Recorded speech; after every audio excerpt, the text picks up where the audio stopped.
Andrew and Jamie were playing good music in our house when we were growing up. I remember when Jamie introduced me to Live Forever when we were kids, sharing a bedroom, and then that got me into my favourite band, Oasis, and I've developed a real love for music. I think it was down to me, And then when I was about 13, they started taking me to gigs with them, and they'd always make sure I was alright. Just like the time when we went to Bournemouth in 2008. As soon as Oasis walked on stage, I thought, oh, my ankle hurts a little bit. Yeah, broke my ankle as soon as they walked on stage.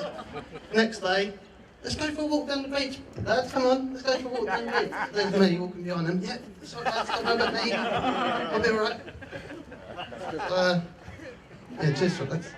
And no, really, I just want to say thank you to all three of my brothers for being great brothers and people that I look up to. Yeah, quite right. Cheers, lad. And also thank you to Jamie for organising a great stag do, and to both of you for all the help you've given us today. So I'd now like to raise another glass to my best men, Jamie and Ryan. Cheers, Ryan. Yeah, good man. Well done, Dad.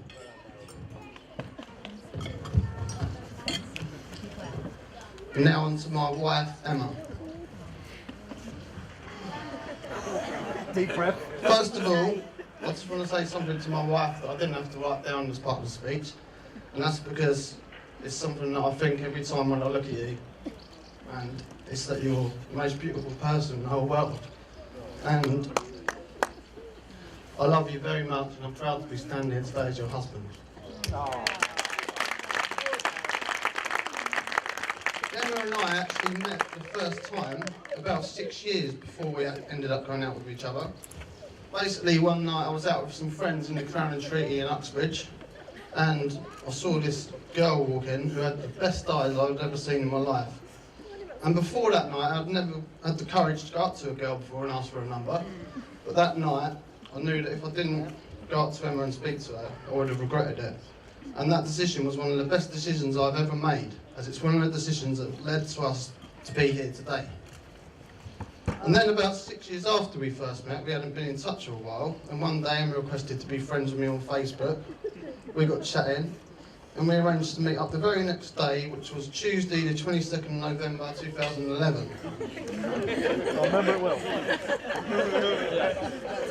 Yeah. What time? She was late.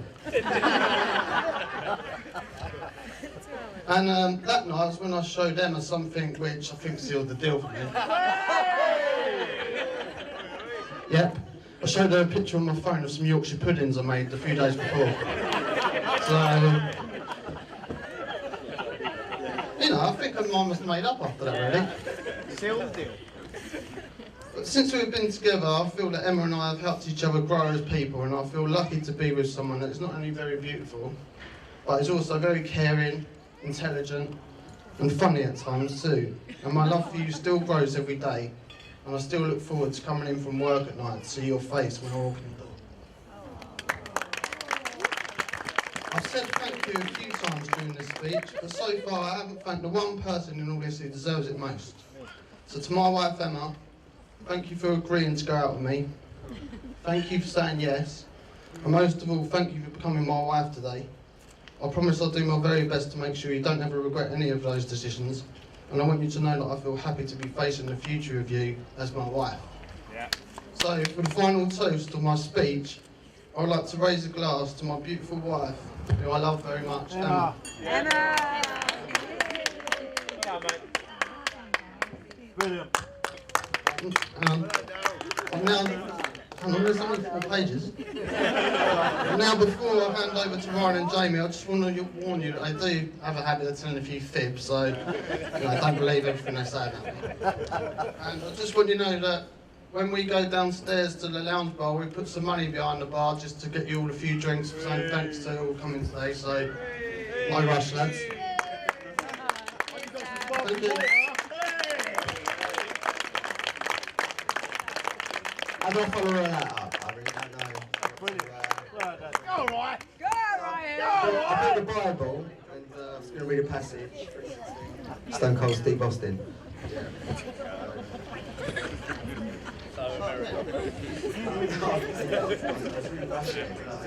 Have I not got a table or anything? That's good. That's fine. Good. Good afternoon, ladies and gentlemen. Before I begin, I would just like to point out that I did ask Daryl, before I started putting this speech together, if there was anything he wanted me to leave out. He said no, so really, this is his fault, to be honest. Alright, so let me introduce myself. My name is Ryan. I've been Daryl's best friend since the first day of school, back on the 8th of September, 1993. That's right, isn't it? Yeah. When we were 11 years old. Back then, he was the only kid at school who could pull off a centre part in an undercut, you know, like the guy out of Peter Andre from the Mysterious Girl video, you know that one? And he still looked relatively cool, like, he'd done well. I'd like to thank Daryl for choosing me to be his best man. It's an honour to be standing here today in Croatia in this beautiful setting to celebrate the coming together of Daryl and his absolutely stunning bride, Emma. I'll get a clap for that.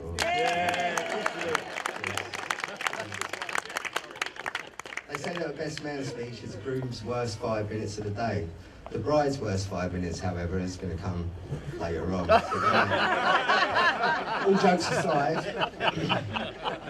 I want to point out some things that not many people know about Daryl. And before I do that, the pressure of putting this speech together, because he's such a talented writer, such a really good musician, and I love him dearly. I'm getting a bit emotional. So, yeah. Daryl is a loyal friend and now husband. People don't know many things, some things about Daryl, that he gives some of his money to charity, to animal charities every month. I thought I'd point it out because a lot of people, you know, I could talk about the band, I could talk about playing tennis and throwing the ball over the court and all that kind of stuff and running after it, but I also thought he was a vegan, but he's had some steak. And, so that part of my speech, hold on, just fast forward now. That's out the window. Passionately about animal rights.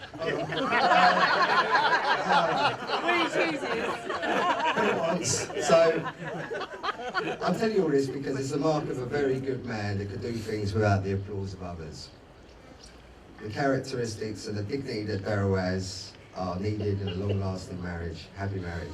Daryl is an amazing friend. He's the kind of friend that checks in, asks how your day's been, and really wants to know. He's been the kind of friend that pushes me to be a better person. Daryl is a friend that is always there for me, even when you're having one of life's bad moments. As I said, Daryl Michael Higgs is a great man.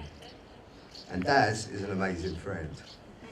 You've always inspired me to be a better person, and today you lead the way in marrying the love of your life and becoming an adult.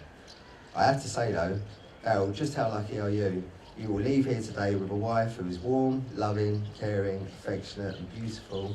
And Emma, how lucky are you? A bouquet and dress, get a flight home, so you can go back to work and stuff. And, that's funny though, isn't it? Yeah. But I love you both and I wish you a life of happiness. Please raise your glass and join me for a toast to Emma and Daryl. Emma and Daryl. Oh, so there. Sorry.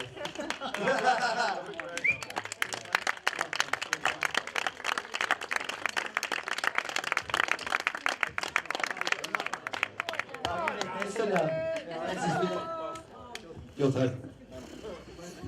Yeah, cheers, Blackburn. Really look forward to this. Okay, here we go. Hello, everyone.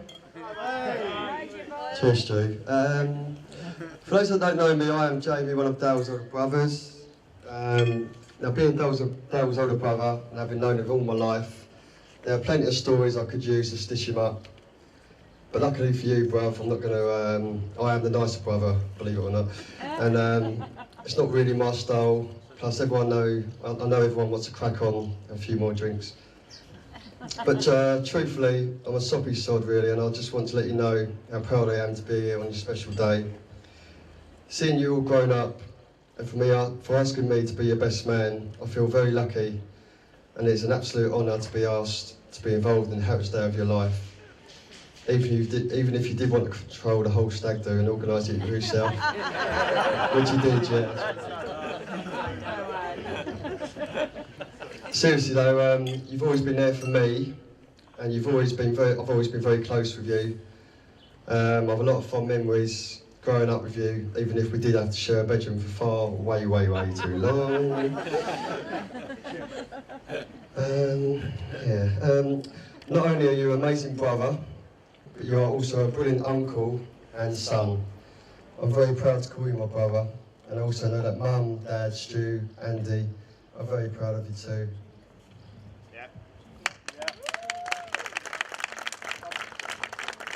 On behalf of the bridesmaids and everyone here, I'd like to thank Darryl and Emma for inviting us all over here for a beautiful location and sharing their special day.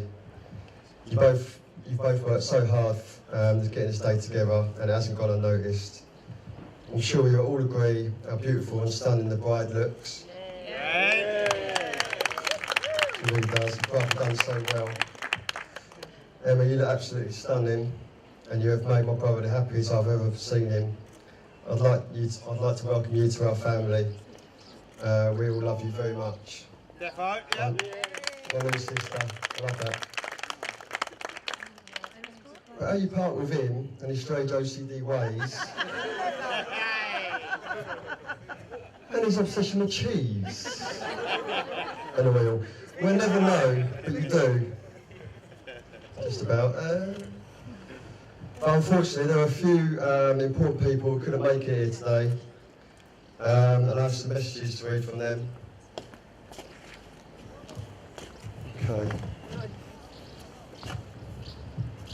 Okay, the first one. So sorry we couldn't be with you on your special day.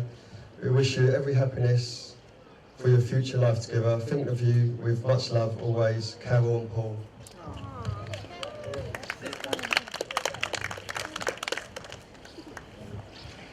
Next one, congratulations on your special day. As you lift your glasses to each other tonight, we'll lift ours and be with you in spirit. Thinking of you both with love on your wedding day. Here's to a marriage filled with love and happiness. Lots of love always, Mike and Faye.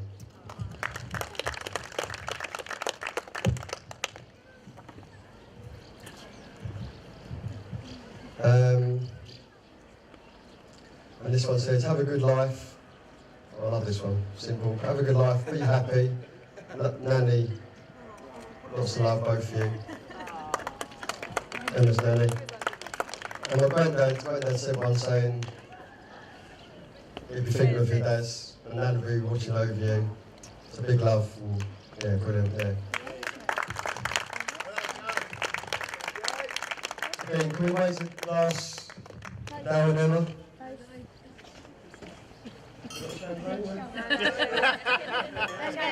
Well on cue there. Where's a glass for Darryl and Emma? Happy life together, you two. And now it's Stuart's turn. Oh yeah, we'll be cutting the cake up here then. Up here, and then we'll be going downstairs for a dance in the lounge for the first dance. Yeah, so. Cheers everyone.